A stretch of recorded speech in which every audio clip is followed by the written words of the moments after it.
معزز سامعین السلام علیکم ورحمۃ اللہ وبرکاتہ۔ میں حکیم قاری عرفان سعید آپ کی خدمت میں حاضر ہوں۔ امید ہے آپ تمام دوست خیریت سے ہوں گے اور اپنے گھروں میں خوش خرم ہوں گے۔ آج کا ہمارا جو موضوع ہے وہ احتلام کے حوالے سے ہے۔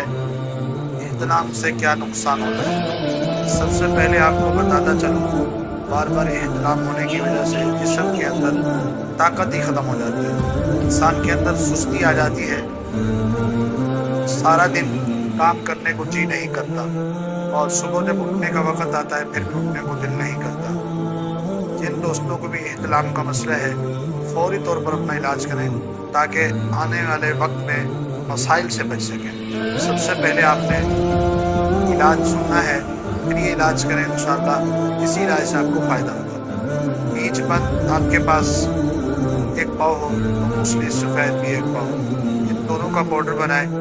جب یہ پاؤڈر بنا دیں، اس میں اگر آپ کو شوگر نہیں ہے حسب ذائقہ مصری بھی شامل کر سکتے ہیں۔ ایک چمچہ صبح، ایک چمچہ رات کو نیم گرم دودھ کے ساتھ استعمال کریں۔ صرف ایک منتھ استعمال کریں، انشاءاللہ العزیز اللہ کی رحمت سے آپ کو احتلام کی بیماری سے نجات مل جائے گی۔ بہت قیمتی نسخہ اور لاجواب نسخہ ہے، آپ آزما کر دیکھیں، پھر انشاءاللہ ہمیں یاد کریں گے اور ہمیں دعاؤں میں یاد بھی رکھیں۔ جزاک اللہ۔